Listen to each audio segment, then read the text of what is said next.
shouted into the pantry, "Jesus, if you're in there, would you hand me a can of tomato soup?"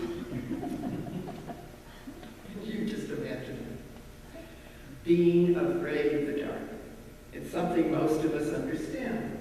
It's likely that we've experienced what our friend Johnny did. We don't like to go into dark places. There's something about being in the dark that upsets us. We're disturbed, we're disoriented when we can't see anything. And even as our eyes begin to adjust to the darkness, we still can't see clearly. In the dark, unfamiliar shapes confront us and can feel threatening. No wonder we're like young Johnny, not wanting to venture into something like a dark pantry. Mary Magdalene approached the tomb in darkness before dawn, before there was enough light to fill the shadows, before there was enough light to help her recognize familiar surroundings. Mary had to brave the darkness because it was dangerous for anyone who knew Jesus to be seen in the streets. Those were dark days for Jesus' followers. Nothing had turned out the way any of them had expected. And now, even though Mary had only been gone a short time, it would still seem too long for the two who worried, the two jittery men who were waiting for her. They warned her not to go. It's just too dangerous. But she had insisted that she needed to go to the tomb to check on things. Mary assured them that she'd be all right. But now Peter and the other disciple were sitting in their safe hiding place, hoping and praying that Mary would be okay. The two friends had good reason to worry and to be tucked away in hiding after all that had happened in the past few days. And it all happened so fast. It was only 3 nights ago that they and the other disciples and friends had been partying and celebrating Passover with Jesus. Then everything seemed fine. The food and wine were great. There was laughter and conversation until Jesus became somber and very serious. He stopped being his usual party self and started saying some very disturbing and even gruesome things about having to go somewhere ominous. Peter assured Jesus that he wouldn't have to go alone. Peter would make sure of that. But Peter's assurances didn't seem to satisfy Jesus. He behaved as though Peter didn't mean what he said. Maybe that's why Peter did what he did to prove to Jesus that he really did mean what he had said about not leaving. Because when they came to arrest Jesus, it was Peter who tried to stop them with his sword. But even then, Jesus rebuked him and spoke as if Peter didn't understand how things had to happen. Then everybody scattered, but Peter and the other disciples stayed well back at a safe distance in case they were spotted and arrested as well. Peter even found himself lying to some people about who he was, but he reasoned it was only in self-defense.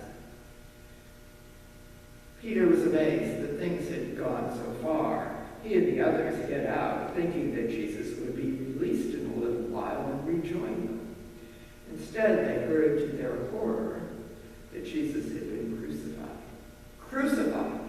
The very thought of it sent goosebumps up and down their spines. After they heard that, the others knew they were in danger. They could face death as insurrectionists, too. That's why none of them had the courage to venture out very far from the house, and why they were worried about Mary. Suddenly, Mary burst into the room. "The tomb," she said, panting. "Yes," Peter said. "What about it?" "The tomb. It's what?" "Come on, Mary, tell us." "It's empty." The two men looked at her in disbelief. Then, in the next moment, they bolted for the door, only to find that it wasn't wide enough for 2 of them to go through at the same time. So it was after you, no after you, no after you. Finally,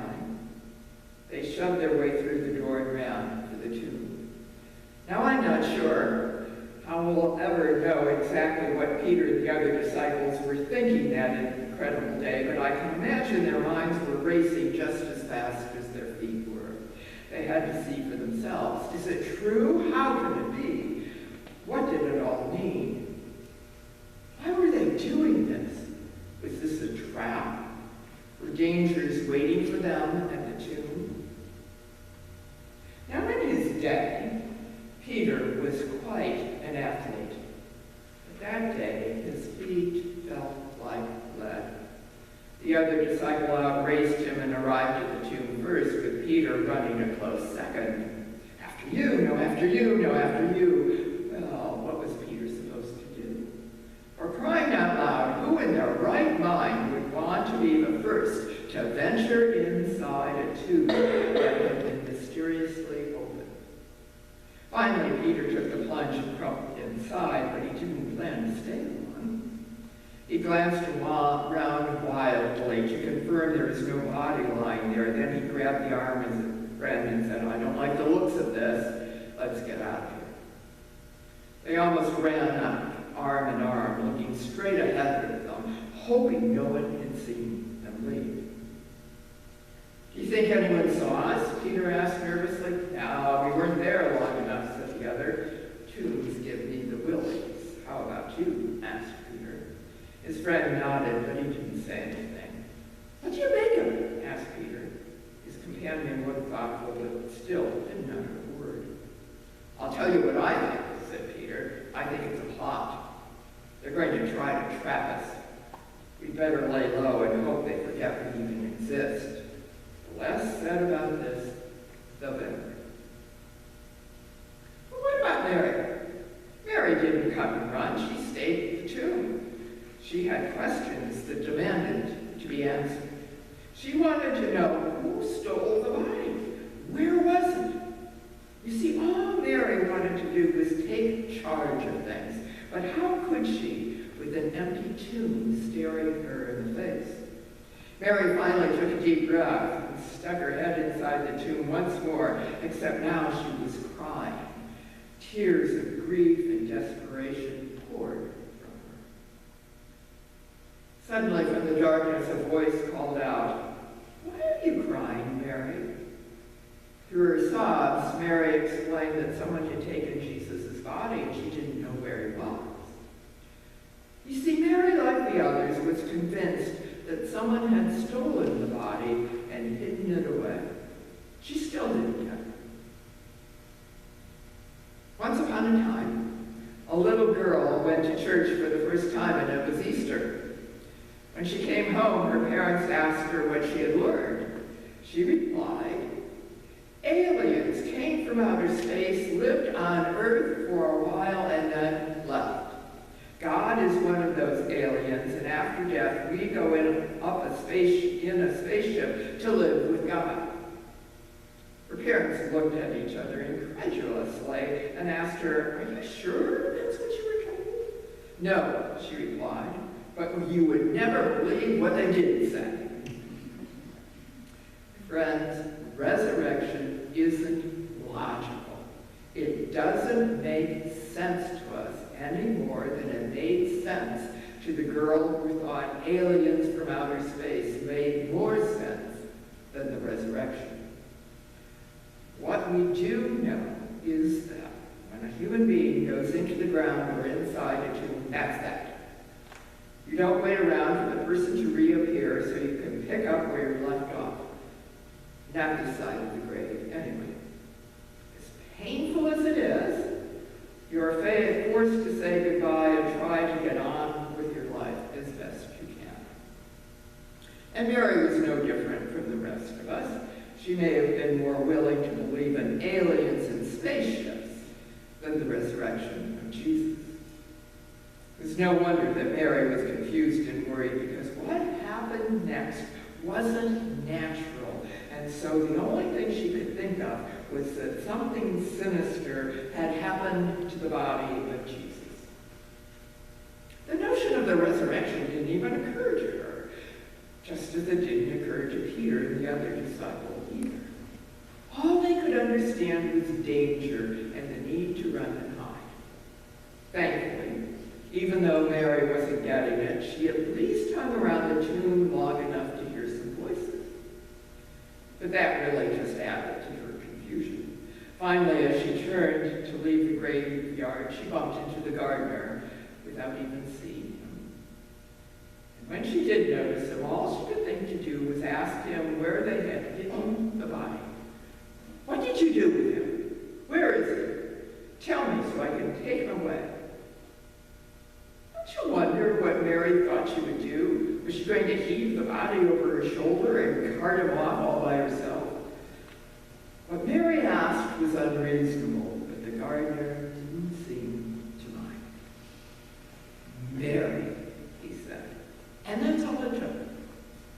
Suddenly, everything changed. Like the greening of the earth, Mary's world was transformed into something brand new. In that one word, the world was forever changed. Maybe it was the tone of voice, or the manner in which he said her name. We'll never really know. But Mary recognized something familiar in that voice, and she knew. Mary's search was over. She had been found. No longer did everything seem lost. No, indeed. Now it was beginning to make some sense. For Mary, resurrection is real. It's here. Mary heard it. Mary saw it for herself. Reverend Jill Crenshaw tells this story from her childhood. She writes, "One night, as the choir ran up and down its scales in our little country church, we kids ran up and down a dirt road out back. It was summer, time for that favorite childhood game, hide and seek. And that dumb old Randy had challenged me. Even at age 10, Jill says, I walked when anyone tried to tell me girls can and cannot do something. She declared defiantly, I'll hide so good you'll never find me. It was the best hiding place ever. Way in the corner of the ball field was a picnic shelter. Jill shinnied up the pole into the rafters and after a while she heard their voices coming closer. Finally, Randy and the others sat on the picnic table, Jill's feet dangling just over their heads. Well, she's not here, Jill heard Randy say, and they ran off giggling to hunt some more. Jill says she grinned and sat there in the best hiding place ever. Minutes crept by and she sat there smug and swatting mosquitoes in the best hiding place ever. Many more minutes later, Jill sat there bored in the best hiding place ever. Finally, hot and itchy, she ran back into the church, and there in the nursery sat Jill's friends playing a hot and heavy game of tic-tac-toe. What are you all doing in here? She asked. Randy answered, we couldn't find you, and we got tired of looking. I guess you win. Jill says she stood silent for a moment. It was the best hiding place ever, and the emptiest victory. In the end, Jill remarked, everyone wants to be found. Mary found more than she could have ever imagined. As unusual and illogical as it is, resurrection came that day in the cemetery. It came unexpectedly and from out of nowhere. But then, we should realize that things are always different from what we expect with Jesus. You know, sometimes we forget that the idea of God could raise someone from the dead was just as difficult for the ancient people to believe as it is for us. But the empty tomb and the living Jesus were there with Mary, and her doubt turned into belief. That's the promise of Easter. It's here, it's now, it's forever. Even when we try to hide, somehow the resurrected Christ finds us, and that's not an empty victory. The best hiding places ever aren't enough to keep the risen Christ away. The story of Easter is the assurance assurance that we will be found by the risen Christ, who extends to us the promise of new life through the unnatural and illogical resurrection. This is the day of resurrection, the day we can say with certainty and joy that we have been found. By God's grace and goodness, we have been given the promise of new life today and always. Shout hallelujah, Christ is risen. Christ is risen indeed. Amen.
Resurrection.